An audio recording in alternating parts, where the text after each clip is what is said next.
So with a little bit of luck, this weekend I'm set to take on Ironman UK. The bike course is 112 miles and has 8,500 feet of climbing, and this is what I'm riding. In this video, I'm going to talk you through the changes I've made to my triathlon bike to hopefully get me around that course as fast and as comfy as possible. So the bike is my Canyon Speedmax CF. This is the entry level in the Canyon range. I know time trial bikes and triathlon bikes are really expensive, but this is the lowest point you can get into in the market in Canyon's range.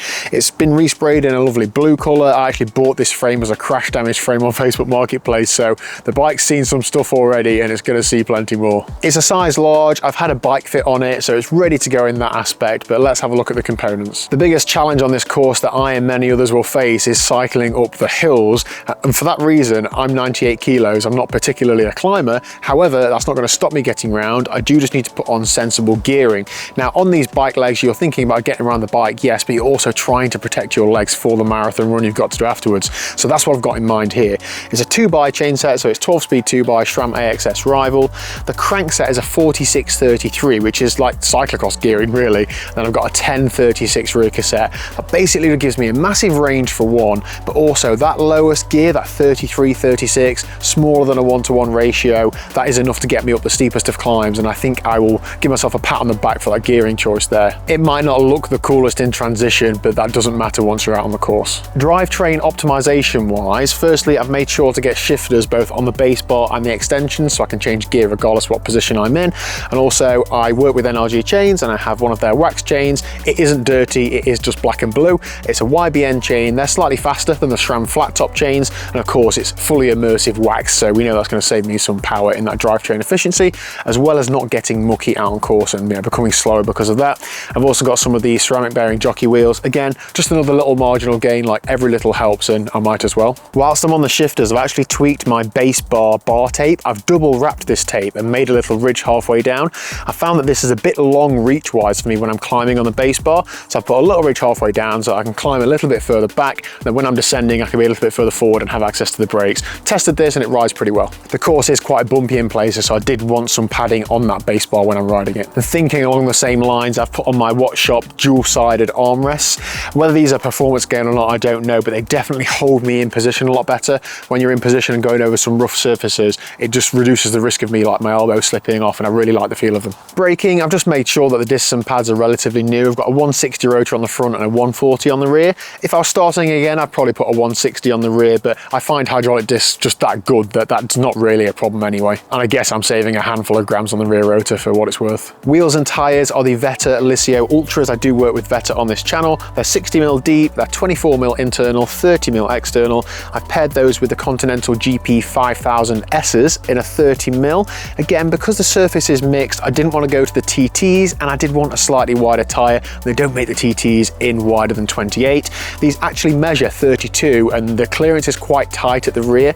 This frame is only rated to 30mm, so on these wide wheels, the tyres do blow out a bit more. I'm really happy with the setup. I'm happy that I've got the widest tyres that I could fit on, and I really like how Continental roll. I've tested out some other tyres in the past and just not really got on with them as well, so I'm crossing everything that the puncture gods are looking down upon me on the day. I've set them up tubeless with plenty of sealant. I think I put 70mm of sealant in, which is a lot, but again, if I do puncture, I want there to be enough in there that it can seal and fail to seal a few times. The wheel set themselves are only just over 1,300 grams, so I know that I'm not taking on any weight penalties with those. You'll also notice the disc at the rear is a disc cover. It's from Easy Gains. These are so much cheaper than a solid disc wheel, and you basically get all of the gains, obviously without the cost. That is the tagline, but it is real. On such a hilly course, you might be forgiven for thinking, is it worth the weight penalty? It absolutely is. I just trust in the wind tunnel test results. You put the numbers in various online calculators, and they all tell you that a disc wheel is still faster. Plus, who doesn't love that womp, womp, womp as you're climbing? Now, really important over a ride of this length is nutrition and hydration. So classic triathlete, I've got stuff bolted everywhere.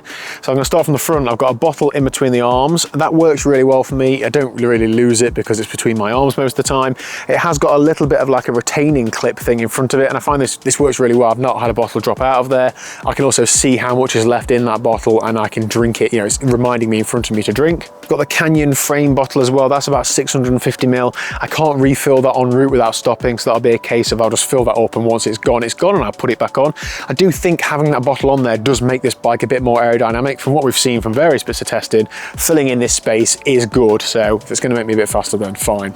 And then behind the saddle, this is temporary, I guess, bit of a rudimentary aluminium mount. I am waiting on an Easy Gains, Hydro Gains, I think they're called it. Essentially, Clint's done some testing, found a setup that works really well speed-wise and gives me the option to have 2 bottles if I want. So I've got this on for the time being for a bit of a test ride, but I'm hoping to get it on for the weekend. Food storage-wise, and I'm going for pretty much a 100% gel approach for this race. I can only actually fit 3 gels in this top tube box, which isn't amazing, but it's better than nothing. So I am going to do the classic triathlete move and tape 2 gels to my extensions.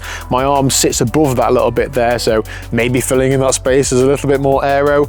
Either way, I'm putting 2 gels on the front so that I can get to them easily and not have to stuff so many in my pockets. Technology-wise, I've got 2 different mounting options for my Garmin, one on top of the bottle and one at the end of the extensions. I've gone for the one on the end of the extensions. Although it's a hilly course, I'll still be spending a fair bit of time in the extension, so it makes sense to have that visible there so I can see the route and see my numbers and so on. I have tested it back here, and it's just a bit too much in my face and I can't see it when I'm down there, so I know that when I'm sat up I can still be able to see that there. And I've gone for the Garmin Edge 1040. It's what I use all the time.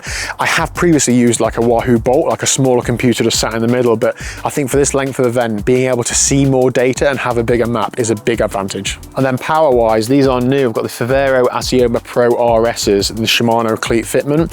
I've used the old Favero pedals for years, really liked them. Recently used the Garmin pedals through training, and I was actually going to use the Garmin pedals on this bike, but I wanted to change the bearings and the pedal bodies because I'd used them a couple of years and they're getting quite worn and quite sloppy. I can't get hold of a right pedal body for Garmin. I've rang Garmin, rang several retailers, can't get them anywhere, so I was in between a rock and a hard place, ended up buying a set of these. The Garmin pedal bodies aren't cheap either. I would have been £250 into replacing those, so these are £650, which is a lot of money, but to me, in my mind, the true cost is only £400 because I've been buying pedal bodies anyway, I guess. But how I've justified that to myself, I don't know, but I know that those pedals are new. I'm not going to be like, slopping in and out of them in my cleats. The weight of this bike, I never really paid too much attention to it, but on such a hilly course, I guess it does matter. So without the spares in the spares box, without the bottles on and the gels on, it's 9.8 kilos, which is nearly a kilo lighter than my Elves Tri bike, which I guess is, same wheel set on and same disc wheel and so on. Do you mind, pigeons? I don't think that's bad for a triathlon bike in a size large, fully fitted up, ready to go. Go on. To finish first you've got to finish. I've got plenty of spares on board. Let's have a look at what I've got in there. Go on. Go on. So this tool storage is aftermarket, but Canyon do put the print file up on the website, so I just got it printed by a kind follower, thank you very much. And here's everything I'm carrying in my tool storage. So 2 CO2s and a valve, which I've used plenty of times, so I know that that works. A tubeless plug device, which has 4 plugs in it. So it has a small one, a big one, a medium-sized one on the other end, and another small one. If I go through 4 plugs, I've got bigger problems than plugging tubeless tyres, so I know that's going to be, hopefully, enough. And do you know what? If somebody else has a problem, I know that I could give them a plug and still be okay myself. Paired with that and a bit niche, but some nail scissors. I would normally use like a little razor blade or something, but in the heat of the moment, I don't really trust myself. If I put the tubeless plug in, there's a worm sticking out. It's not a problem off-road, plenty of clearance and so on, but on-road, if that's bashing my frame all the time, it might eventually wear through some paint or just be annoying, or push the plug out, just trim it down with a set of nail scissors. These weigh hardly anything, they're quite small to fit in the box. If anyone wants a little manicure on the way around, let me know. Disc wheel valve adapter, because I've got the rear disc wheel cover on, I can't quite get the CO2 in the same angle, so this helps. A 12-speed quick link, just wrapped in a little bit of electrical tape. I have used one of these in a race before and it's enabled me to finish the race, so I always carry one of these. Sometimes quick links just fail. That chain is brand new, so I'm sure it'll be fine, touch wood, but you never know. And then a multi-tool, which is one, again, that I use all the time, with a chain link breaker on it as well, so I've got everything that I need for that bike on this multi-tool. And then a little bit of comfort. So what annoys me on a time trial bike is if I've got spares in that box and it rattles all the time, it's going to be doing my head in. So at the bottom of the box, I put this. This is a little sandwich bag with some baby wipes in. If I've had to stop and have a mechanical, it's a bad time.